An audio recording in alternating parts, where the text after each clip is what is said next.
নমস্কাৰ দৰ্শক ৰাইজ সকলোকে স্বাগতম জনাইছোঁ জ্ঞান বাৰ্তাৰ এটা নতুন ব্লগলৈ। বিশেষকৈ এইটো মই ব্লগ চিৰিজ ষ্টাৰ্ট কৰিছোঁ আৰু আজি এই ব্লগ এটা কৰিম বুলি আহি বৰ্তমান মই আহঁতগুৰিৰ কপিলীৰ নিচেই কাষতেই আছোঁ। আৰু মাত্ৰ 50 মিটাৰ কাষতেই কপিলী নদীখন আছে আৰু এই কপিলী নদীখনলৈ অহাৰ মূল কাৰণটো এইটোৱে যে এই কপিলী নদীখনৰ এইটো ঘাটতে আমাৰ ৰসৰাজ লক্ষ্মীনাথ বেজবৰুৱা ডাঙৰীয়াৰ জন্মগ্ৰহণ হৈছিলে আৰু তেখেতে আমাৰ ভাষাটোৰ কাৰণে তেখেতৰ মৰ্যাদা কিমান সকলোৱে জানে। এই ঐতিহ্যমণ্ডিত ঠাইখিনিত এজন স্থানীয় বাসিন্দাক লগ পাইছোঁ, তেওঁৰ পৰা জানিব বিচাৰোঁ যে এই ঠাইখিনিৰ ঐতিহাসিক অৱস্থাটো কেনেকুৱা, এই ঠাইখনৰ বিষয়ে জানিব চেষ্টা কৰোঁ। হয় বৰদেউতা বুলি আপোনাক সম্বৰ্ধনা জনাইছোঁ। বাৰু যি নহওক, আমি শুনিবলৈহে পাওঁ যে ৰসৰাজ লক্ষ্মীনাথ বেজবৰুৱা ডাঙৰীয়াৰ ইয়াতে জন্মগ্ৰহণ হৈছিলে, এই কপিলী নদীৰ ঘাটতে তেখেতৰ জন্মগ্ৰহণ হৈছিলে। এই বিষয়ে আমি কিতাপে পত্ৰই আজিলৈকে যিমানখিনি জানো তাৰ বাদেও কিবা দুটি কথা বেছিকৈ জানিব পাৰোঁ নেকি, সেই সংক্ৰান্তত আজি ইয়ালৈ আহিলোঁ। আপুনি দুই এষাৰমান ক'ব নেকি বাৰু এই ঠাইডোখৰ বিষয়ে? এইখিনিতে এইটোৱে আছিল আমাৰ এই দলং যে হ'ল, এই দলঙে এতিয়া আমি বৰ্তমান মই জনাবলৈ প্ৰায় সুখী হৈছোঁ যে আমি এতিয়া যিখন দলঙত আছোঁ সেই দলংখনো ৰসৰাজ লক্ষ্মীনাথ বেজবৰুৱা ডাঙৰীয়াৰ নামত সেতু হিচাপে নামাকৰণ কৰা হৈছে। এইটোৱে ঘাট আছিলে। হয়, এইফালেদি আমাৰ আহঁতগুৰি অঞ্চলৰ ৰাইজ আৰু এইফালে বেলতলা, মানে সিটো পাৰৰ দক্ষিণ পাৰৰ যিমান ৰাইজ আৰু আমাৰ আহঁতগুৰি উত্তৰ পাৰৰ ৰাইজ, এইটোৱে ঘাট আছিলে। নৌকা লৈ এইফালেদি আমাৰ ঘাটুৱাই ৰাখিছিলে, পাৰ হয় অহা যোৱা কৰে। আৰু আমিও মানে খেতি পথাৰ কৰিবলৈ আমাৰ আহঁতগুৰি অঞ্চলৰ ৰাইজৰ প্ৰায় মাটিবিলাক সিপাৰে আছে, কপিলী সিপাৰে, তাত আমি খেতি পথাৰ কৰিবলৈ যাওঁ। তেতিয়া আমি ৰাতিপুৱাই পাৰ হওঁ, গৰু গাই লৈ পাৰ কৰি দিওঁ, পাৰ কৰি আমি সিপাৰে হাল মাৰোঁ আৰু মানুহে ইয়াতে খেতি পথাৰ কৰি আকৌ আঘোণমহীয়া ধান চাউল চপাই ঘৰলৈ লৈ আহে। আৰু বেজবৰুৱা জন্মৰ ক্ষেত্ৰত আমি অৱশ্যে বৰ সুখী। ইয়াতে আমি এনেকুৱা এজন আজি অসমৰ বিখ্যাত এজন ৰসৰাজ লক্ষ্মীনাথ বেজবৰুৱা যেতিয়া জন্ম হৈছে, মানে নৌকাস্থ হৈছে, সেইদিনা লক্ষ্মী পূৰ্ণিমা। আজি ৰামেশ্বৰ বায়ন বুলি এজন আমাৰ ককা আছিলে, তেখেতে হেনো গোটেই তথ্যখিনি সকলোকে মানে খুব সুন্দৰভাৱে কৈছে যে ইয়াতে এজন বৰ মানুহ জন্ম হৈছে, বৰ মানুহ জন্ম হৈছে বুলি তেখেতে কৈছে। আৰু তেতিয়া আমাৰ এই ক্ষেত্ৰত আহঁতগুৰি অঞ্চলৰ সকলোবিলাক সাহিত্যিক, বুদ্ধিজীৱী বা জ্ঞানী গুণী সকলো ব্যক্তিয়ে আগুৱাই আহি যে আমি এই ঠাইখিনি এটা উজ্বলাই তুলিব লাগে বুলি সকলোৱে উঠি পৰি লাগি ইয়াত আমাৰ লক্ষ্মীনাথ বেজবৰুৱাৰ আমাৰ মূৰ্তি স্থাপন কৰা হৈছে। আৰু তেতিয়াৰ পৰা 14 অক্টোবৰ জন্ম তিথি আৰু 26 মাৰ্চ মৃত্যুৰ তিথি, আমি দুটা আহঁতগুৰি অঞ্চলে এই দুইটা তিথি সম্পূৰ্ণ মানে সুন্দৰভাৱে পালন কৰি আহি আছে। ঠিক আছে, বহুত ধন্যবাদ আপোনাৰ পৰা যিখিনি তথ্য আজি পালোঁ। বাৰু ঠিক আছে, আপোনাৰ পৰা বৰ্তমান বিদায় লৈছোঁ। ঠিক আছে। হয় নমস্কাৰ, মই জানিবলৈ পোৱা মতেদি আপুনি আমাৰ এতিয়া এই ৰসৰাজ লক্ষ্মীনাথ বেজবৰুৱা ডাঙৰীয়াৰ যি জন্মস্থানৰ সমীপতে যিখন সাহিত্য সভাৰ যিটো অনুষ্ঠান আছে, সেই অনুষ্ঠানৰ বৰ্তমান সভাপতি পদত অধিষ্ঠিত আছে।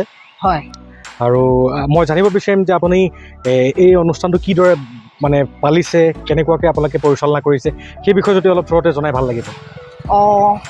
মই যোৱা বছৰে কাৰ্যকালত মই সভানেত্ৰী হিচাপে পদত অধিষ্ঠিত হৈছোঁ আৰু হৈ লৈ মই লক্ষ্মীনাথ বেজবৰুৱাৰ তেখেতৰ 14 অক্টোবৰ জন্ম উৎসৱটো পালন কৰিছোঁ। 26 মাৰ্চ তেখেতৰ মৃত্যু তিথি আমি পালন কৰিছোঁ।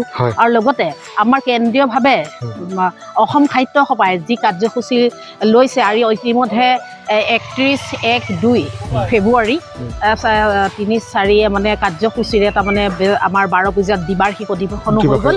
সেই অধিৱেশনত প্ৰথম যি ৰাতিপুৱাৰ যি কাৰ্যসূচী, সেই কাৰ্যসূচী 31 তাৰিখৰ দিনা আমাৰ এই বেজবৰুৱা জন্মস্থানতে তেখেতে কাৰ্যসূচী আৰম্ভ কৰিছে আৰু ইয়াৰ পৰাই কাৰ্যসূচী আৰম্ভ কৰি বাকী কেইদিনৰ কাৰ্যসূচীখিনি তাত কৰিছে।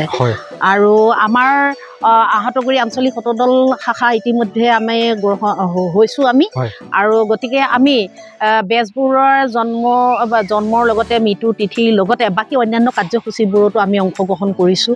আৰু তেখেতৰ ভাষা সাহিত্যৰ যি কবিতাই হওক, বাকী অন্যান্য যিবোৰ সাহিত্যৰাজি আছে তাৰ ওপৰতো মাজে মাজে কিছুমান আলোচনা চক্ৰ হয় আমাৰ জিলা ভিত্তিত, বা সেই জিলা ভিত্তিত তাত যিবোৰ মিটিং চিটিঙো হয় সেই বিষয়ৰ ওপৰত আমি সভাপতি হওক, সম্পাদক হয়, আমাৰ বিষয়ববীয়া সকলো আছে, তেখেতলোকক নিমন্ত্ৰণ কৰিলে আমি তাত থাকোঁ আৰু তাৰ ওপৰতো আমি বক্তব্য আমি ৰাখোঁ। হয়, মই আপোনাৰ পৰা আৰু এটা কথা জানিব বিচাৰোঁ যে আপোনালোকৰ বৰ্তমান নৱপ্ৰজন্মৰ ফালৰ পৰা তেনেকুৱা ৰাইটাৰ বা তেনেকুৱা সাহিত্যৰ প্ৰতি মনোগ্ৰাহী থকা নতুন প্ৰজন্ম উঠি আহিছে নে? হয়, আছে, নথকা নহয়। আমি চেষ্টা চলাই আছোঁ। ধৰ কিছু ল'ৰা ছোৱালী নৃত্য গীতৰে হওক, তেখেতৰ ধৰক সাহিত্যৰ প্ৰতিয়ে হওক, তেওঁলোকে কবিতা লিখা, তাৰ আমাৰ কেইটামান অনুষ্ঠান আছে, কুঁহি অনুষ্ঠান আছে, আৰু আকাশ বুলি পেলাই মহিলা অনুষ্ঠানো আছে।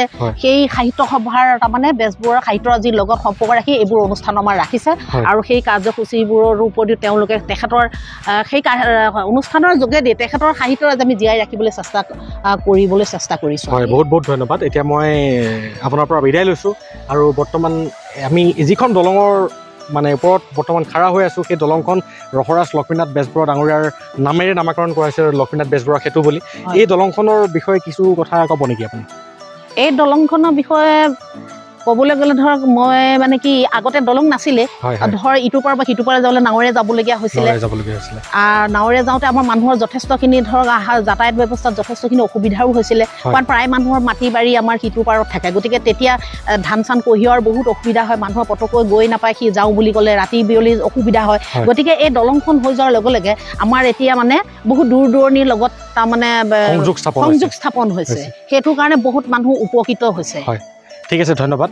বাৰু মই এতিয়া বৰ্তমান দৰ্শকে আপোনালোকক সেই জেগাটো দেখাবলৈ চেষ্টা কৰিম য'ত আমাৰ লক্ষ্মীনাথ বেজবৰুৱা ডাঙৰীয়াৰ জন্মগ্ৰহণ হৈছিলে, সেই ঘাটটোলৈ মই সকলোকে স্বাগতম জনাইছোঁ। বলকচোন যাওঁ। হয় দৰ্শক ৰাইজ, এতিয়া আমি য'ত খাৰা হৈ আছোঁ, য'ত আমি উপস্থিত আছোঁ, এই ঘাটতে আমাৰ ৰসৰাজ লক্ষ্মীনাথ বেজবৰুৱা ডাঙৰীয়াৰ জন্মগ্ৰহণ হৈছিলে। এইটো এই ঘাট আছিল, সেই ঘাটটো যিটো ঘাটত ৰসৰাজ লক্ষ্মীনাথ বেজবৰুৱাই নৌকাস্থ হৈছিলে। আৰু মোক এই ঘাটটো দেখাবলৈ লৈ আনিছে এই ৰসৰাজ লক্ষ্মীনাথ বেজবৰুৱাৰ জন্মস্থানৰ নামেৰে যিটো সৌৰভ কাকা সাহিত্য সভা আছে, সেই সাহিত্য সভাৰে বৰ্তমান সম্পাদক ডাঙৰীয়া। আপোনাৰ নামটো জনাব নেকি? ৰাজেন দাস তেখেতৰ নাম। আমি ইয়াৰ বহুতেই বালি জেগা, বহুতেই ভয়ানক এটা জেগাত খাৰা হৈ আছোঁ। হয়তো মই পৰিলে তেখেতে মোক ধৰিব লাগিব, আৰু তেখেত যদি বাগৰি যায় মই ধৰিব লাগিব। বাৰু যি নহওক, এই ঘাটটোৰ বিষয়ে অলপ চমুকৈ আপোনাৰ পৰা জানিব বিচাৰিম। এই ঘাটটো পিতৃ পিতামহ সকলোৰে আগতে সৃষ্টি হোৱা, গতিকে ঘাট এটা হৈ আছে। এইফালেদি যাতায়াতৰ এটা মানে আমচৈলৈকে ধৰি এটা সুযাতায়াত হৈ আছে। বাৰু যি নহওক, আপোনালোক যেতিয়া সৰু আছিলে, আপোনালোক সৰু কালত ইয়াতো দলং নাছিলে তেতিয়া বহুত সৰু, আৰু তেতিয়া ইয়াত যেতিয়া নাৱেৰে মানুহ অহা যোৱা কৰিছিলে, আপোনালোকে কেতিয়াবা নাৱেৰে অহা যোৱা কৰি পাইছিল নে? পাইছোঁ। নিজে পাইছে ন? এই কপিলী নদীৰ পাৰত আমি এতিয়া বৰ্তমান উপস্থিত আছোঁ। এই কপিলী নদীত আপোনালোকে সাঁতুৰিব পাইছে? সিটো পাৰলৈ গৈছোঁ, হয়। গৰু লৈ যাওঁ, হয়। আকৌ গৰুৰ লগত হাল বাবলৈ যাওঁ কপিলী সিপাৰ। হয়। আৰু যি নহওক, বহুতেই ভাল লাগিলে। আপোনালোকৰ ইয়াত বৰ্তমান এনেই বানপানীৰ কিবা সমস্যা আছে নেকি বাৰু বৰ্তমান? সদ্যহতে খুব এটা নাই, বানপানীৰ সমস্যা নাই, তেনেকুৱা নাই। আৰু এনেই ইয়াৰ সমীপৱৰ্তী যিবিলাক মাটিৰ গুণাগুণবিলাক কেনেকুৱা, ইয়াত খেতি বাতি কেনেকুৱা ধৰণৰ হয়? খেতি বাতি প্ৰায় ভাল হয় ন? আৰু ইয়াতে ওচৰ পাজৰ মই দেখিবলৈ পাইছোঁ যে ইমান ধুনীয়া এটা পৰিৱেশ।